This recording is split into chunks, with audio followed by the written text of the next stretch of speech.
Welcome to Business Authority Radio, bringing you insights from today's thought leaders, professionals, and influencers. With your hosts, Neil Howe and Craig Williams. Hello and welcome to the show. This is your host, Neil Howe, and my expert guest today is Jason Morris. Jason is a real estate agent and trainer at eXp Realty, based in Myrtle Beach, South Carolina. Welcome to the show, Jason. Hey, Neil, I appreciate you having me, man. Yep, I'm in sunny Myrtle Beach, South Carolina. Well, Myrtle Beach got some interesting news this week, at least in social media. Have you seen that picture that's been going around with that leg that's infested? The flesh-eating virus? Yeah. Yeah, that's actually like such a big topic here. We had a problem where they've had some problems with storm runoff in the beach, and it's just that particular story that you're mentioning with that lady, that's taken a life of its own. I literally have people, this is how amazing Facebook is, I literally have people from all over the country messaging me, asking me if it's real or not. Well, I heard something, a release from the Myrtle Beach Water Board or whoever tests the sea, saying that they weren't aware of anything. They test the water, everything's fine. So I don't know if that's real or not myself, but we'll just leave it at that.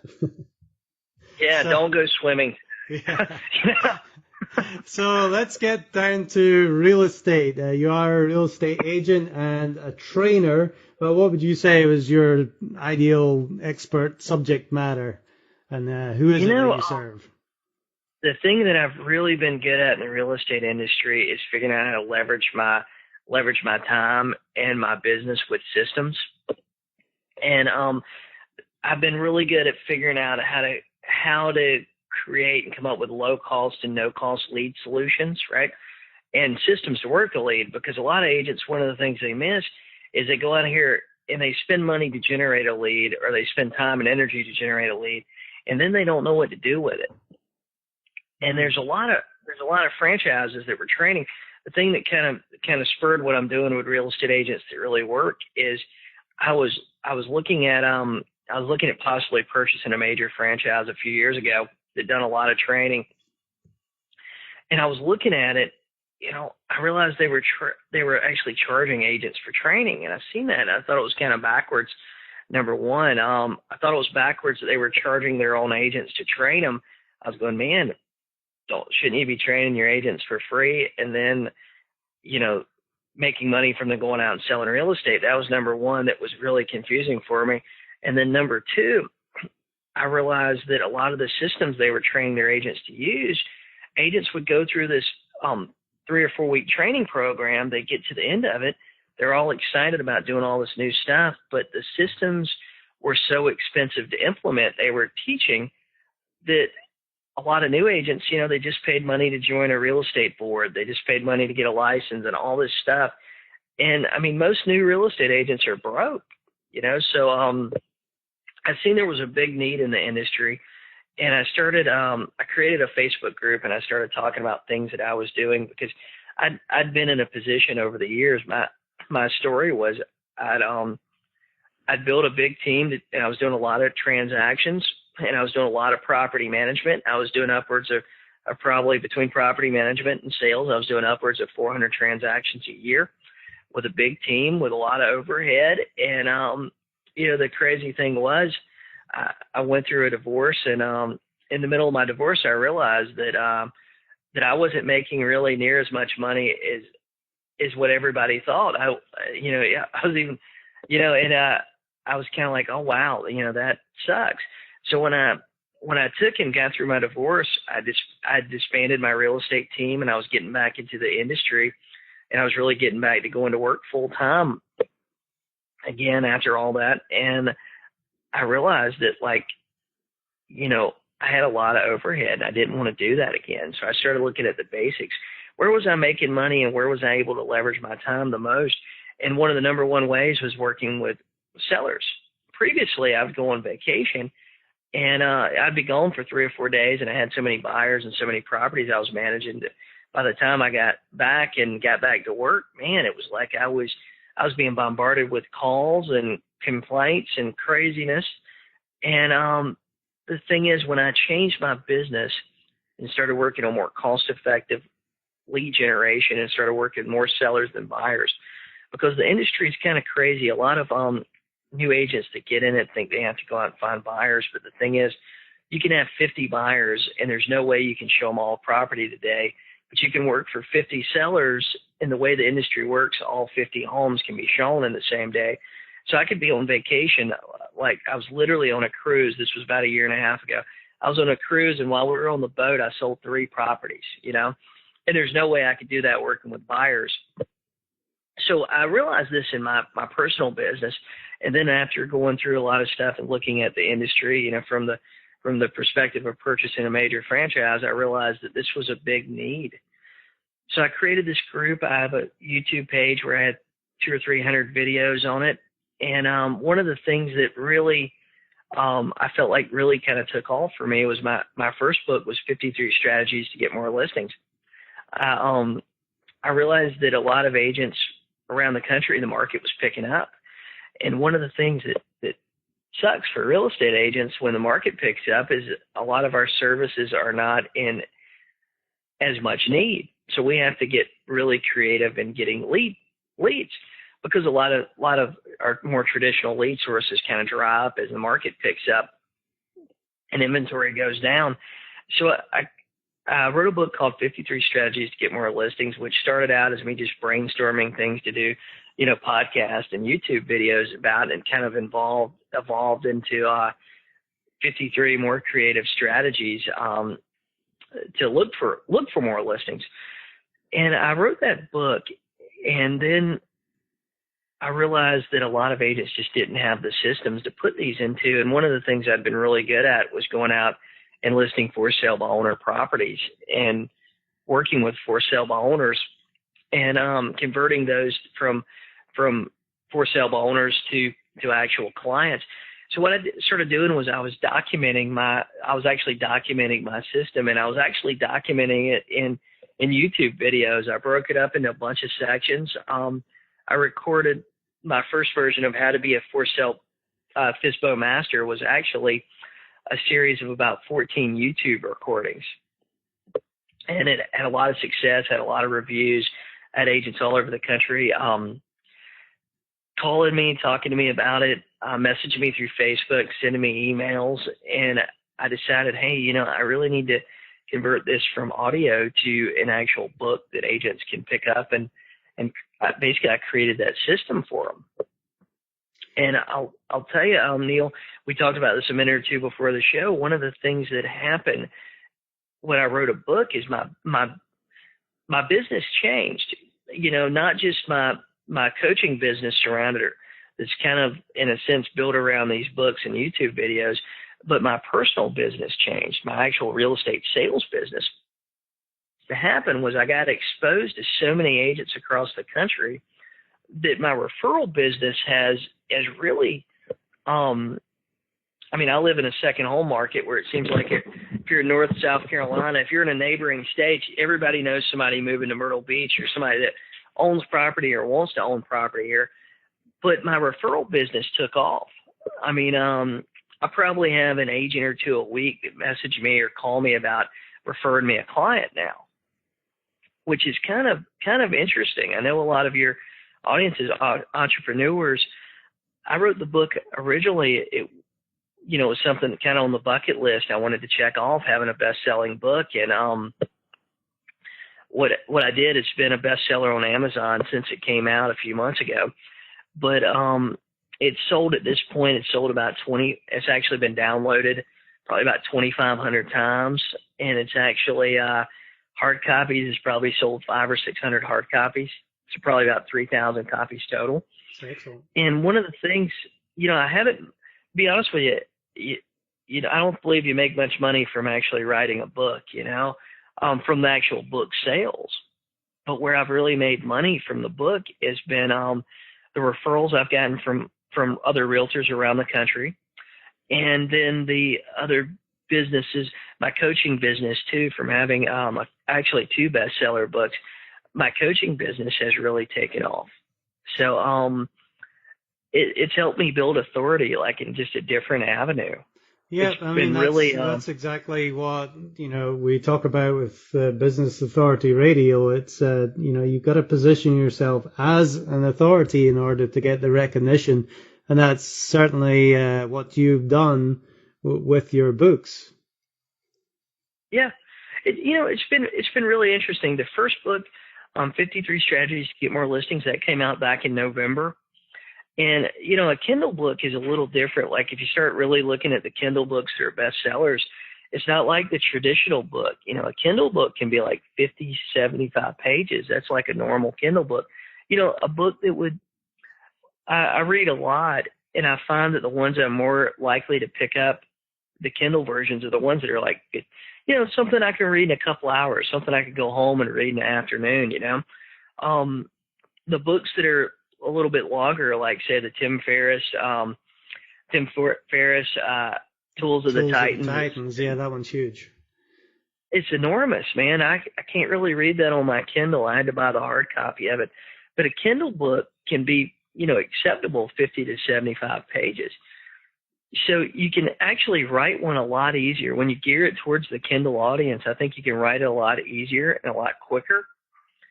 And your sales price can be a lot cheaper. So you don't have that, you're not really looking at a $10 commitment. You can, for me, I've priced my Kindle books like 99 cents to $2.99.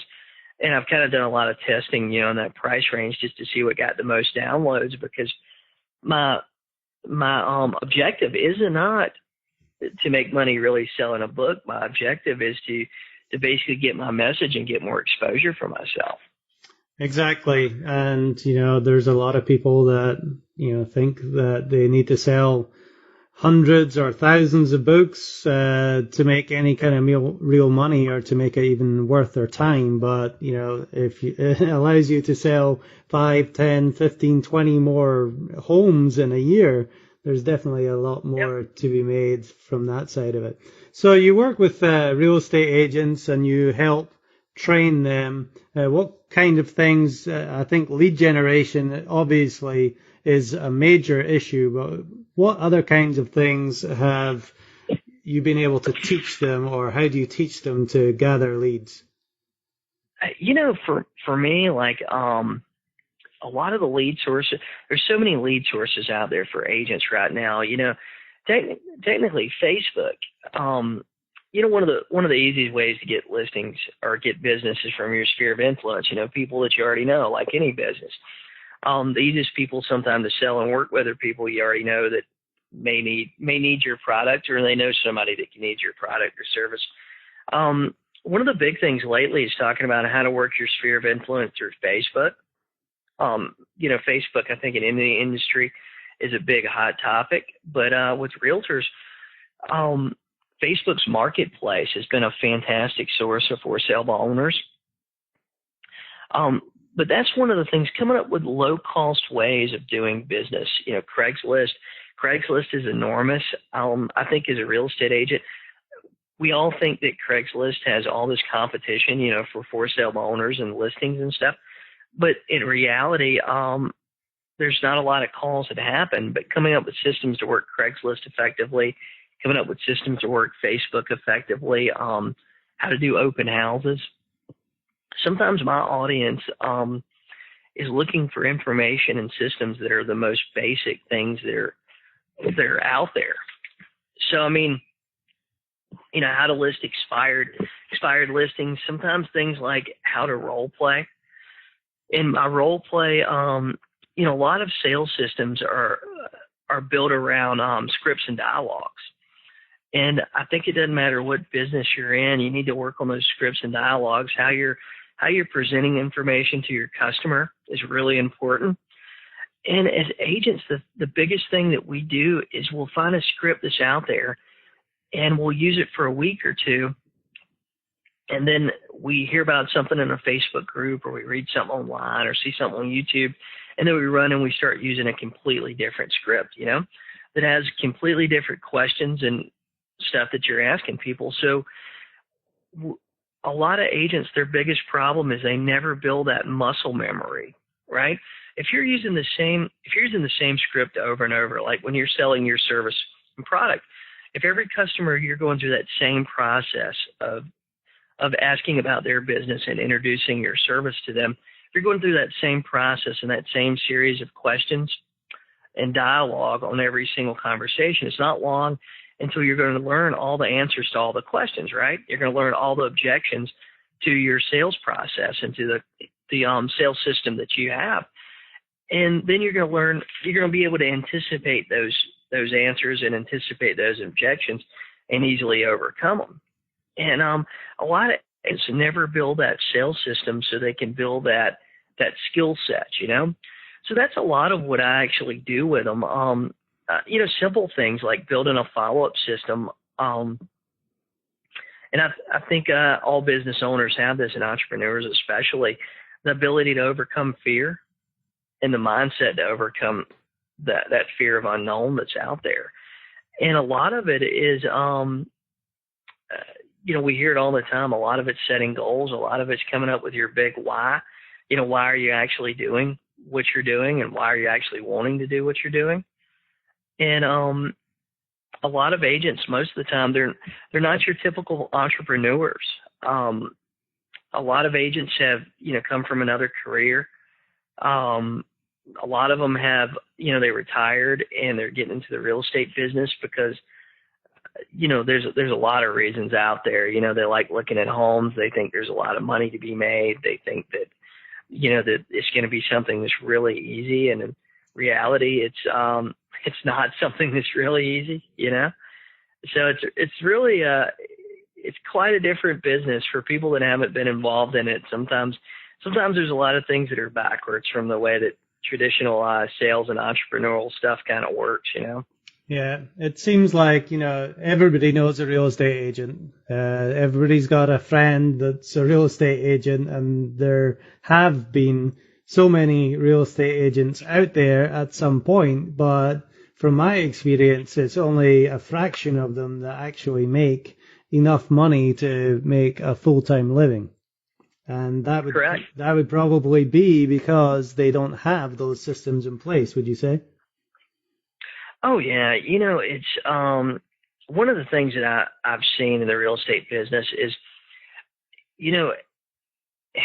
agents just don't have systems. But like I learned a few years ago that simple things like a pre-listing package, which in other industries we'd probably call it it'd probably be more of a brochure about the service you offer. So one of the things that I've done is I've looked at real estate a little bit differently than we're going out and selling houses. My belief is we don't sell houses. We sell a service that sells houses. So what we should be doing as real estate agents is we should create a service and a process that's replicable for every single house, right? Typically, we're not going to market, in a normal market, a normal real estate agent doing general brokerage, house A is not going to be marketed any different than house B, right? House A may have a little bit better curb appeal, maybe a little bit nicer than house B, but really we need a replicable system that can be used over and over again. And a lot of agents that go out there and try to recreate the wheel, they think that since house A is a little bit nicer, it should be somehow or another marketed different than house B. And that's not the truth. I don't know if that makes sense to you or not, but and a lot of agents have come up with a plan that is financially unsustainable. So they end up basically running out of money before they actually make money, or they make a lot of money, but they run out of money.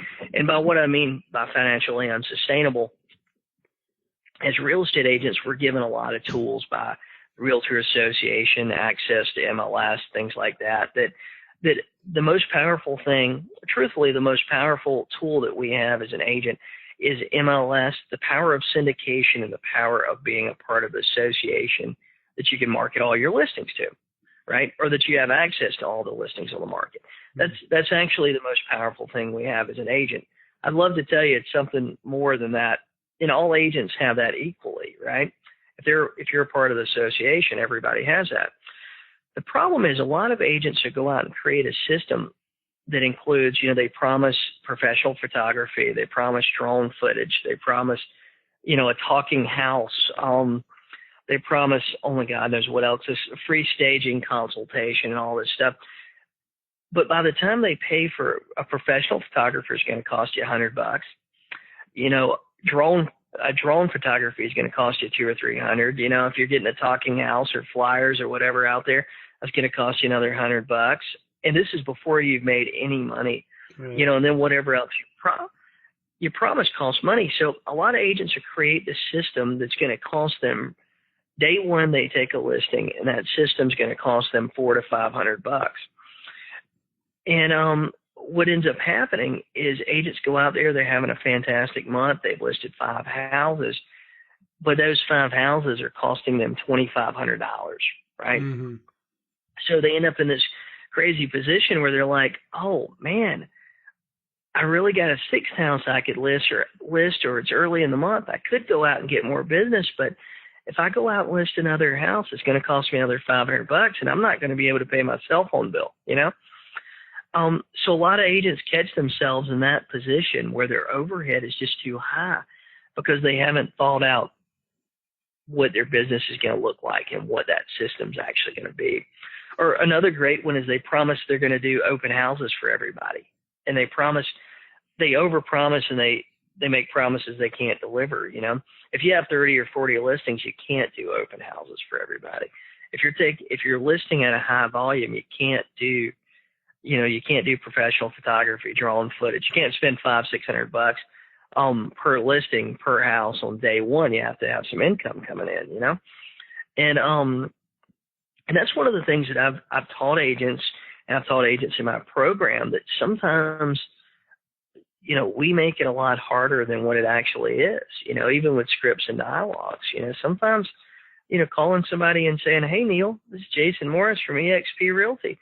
Hey, look, I've seen your ad where you want to sell your house. How soon do you want to sell it? Can I come see it Tuesday? What do you want for it? A simple series of questions sometimes is a lot easier and a lot more profitable than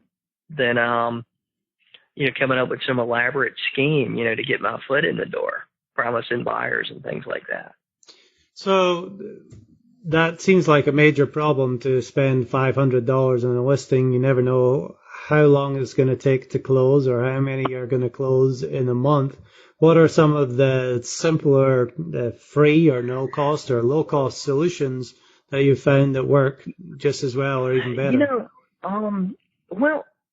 One of the things I started doing was, you got to have a sign out in front. You're going to get calls off the sign. You're going to generate leads. If you have listings, you're going to get buyer leads just naturally from having signs and the natural syndication. A lot of agents have spent a ton of money on professional photography, where if they just went and bought a decent camera, they could probably take equal pictures to what most of the $100, $200 photographers are going to take anyway. Right. Our MLS does an amazing amount of syndication. A typical MLS, once you upload the listing and you basically push the save button, that listing is going to be on every website that has a property search that includes, like for my example, I'm in Orion, Georgetown County in South Carolina. So once I list a house, every property search that includes Orion, Georgetown County, that house is going to show up on it. And I'm getting that for free. You know what I mean? That's some of the basic things that are really the most effective things out there. As far as actually spending money to market a house, I think Facebook ads are probably the best bang for your buck right now. I've got a Facebook page with about 65,000 likes on it. And depending on the house and depending on how I target ads, I can get registrations on my website for about 20-25 cents a registration right now. So I feel like that's the best bang for your buck. A lot of agents like to promise things like, color flyers in a flyer box and stuff like that. But the truth is, I think NAR did a survey, and I want to say it was 94% of buyers start their search online now. So as a real estate agent, shouldn't knowing that information, shouldn't our money be spent on internet marketing versus really anything else. I mean, print advertising for our industry, I think, is dead. Well, that's just what you said there. Shouldn't they know? Obviously, they don't know if they're spending all this money on other things. But for those of them that do know, they're going to be front and center. So tell me what specifics you do with Facebook ads to make it work so well. For me, I feel like Facebook ads, I feel like boosting post has been the most effective thing for me. Boosting post and targeting an area. I'm in a big area too that's looking at what you expect the actual buyer to be for a house, right? Or what you expect your ideal buyer to be. So, for example, if you're marketing a house that's in a 55 plus neighborhood, when you're targeting your Facebook ads, you probably shouldn't include the 18-year-olds, right? Probably not. It just doesn't make sense. Even if they really like the house and they have the money, they can't buy it anyway because it's in a 55 plus neighborhood. So looking at a house and looking at what your true end buyer is, say if the house is a little bit, if it's in a regular home community, it's a 3-bedroom, 2-bath with a garage, that's typical, 1,700 total square foot house. That's more than likely going to be, depending on what area of our market, you kind of look at things and say, hey, this is more than likely going to be a first-time home buyer. It qualifies for 100% financing, so, that's a big plus. Building your post to target those things, like if it qualifies for 100% financing, if it qualifies for any type of special program for financing, including that. And then building your ad, more than likely if it's first-time home buyer, they're probably going to be mid-20s to mid-30s, I would say. If it's close, like we have coastal Carolina, and, a lot of markets have a college. If it's a property that's really close to the college, that'd be a great rental property. Maybe you want to target your ad so that it's going to target, people that like coastal Carolina or the interest in coastal Carolina University. So there's a lot of things literally with Facebook, it lets you narrow down your search. It almost allows you, pinpoint accuracy as far as being able to target people and things. And I think that real estate agents don't get in there and try enough to use it, So sometimes, it's going to cost you, and this is my experience, it's going to cost you about $100 to figure it out. You know what I mean? Doing some trial and error, figuring out all the features of Facebook ads and the features of boosting your post. And what I typically say is, spend $5 in a day on a boosting a post. And if you get something great, if you, for some reason you don't get anything for $5, go in, adjust your post a little bit and spend another $5. You know what I mean? Mm-hmm. And a lot of Facebook ads I think they're trial and error. There's no right or wrong way to do it sometimes. You know what I mean? Well, I think with most people that try Facebook or, like you said, any kind of marketing strategy out there, or tactic, should I say, it's kind of a one and done marketing. If it didn't work the first time, then obviously this doesn't work. I like what our John Lee Dumas says is focus, which means follow one course until success. You're never going to know if something's going to work for you unless you actually spend the time and the effort of doing it more than once to get the results that you're hoping for. Yeah, that's right. And I think a lot of agents, entrepreneurs in general, I hate the term you got to spend money to make money, but I think that with things like Facebook ads, YouTube ads, things like that, I think you just have to go out there and, it's trial and error, and there's no things. The great thing about Facebook is things that worked 6 months ago or things that sometimes didn't work 6 months ago will work today. Things that worked 6 months ago don't. And you guys, you've seen John Dumas and Richie talking about the YouTube links. 12 months ago, I could post a YouTube link, get a ton of views. Now I post a YouTube link and I get, 4 views, or, my viewers coming from Facebook seems to be my free views, I guess, coming from Facebook are in half the YouTube videos. And even building my business page, I got 65,000 likes on it. The thing is, the strategies and techniques I used to build that page 3 or 4 years ago, they don't work in August of 2017. Right. So, And but tell me a little bit more what we can expect by looking inside how to be an FSBO master real estate agents that really work. What kind of things can we find inside the book? Well, you know what? If you go in that book, the interesting thing about it is, I mean, I tried to start at the beginning of the.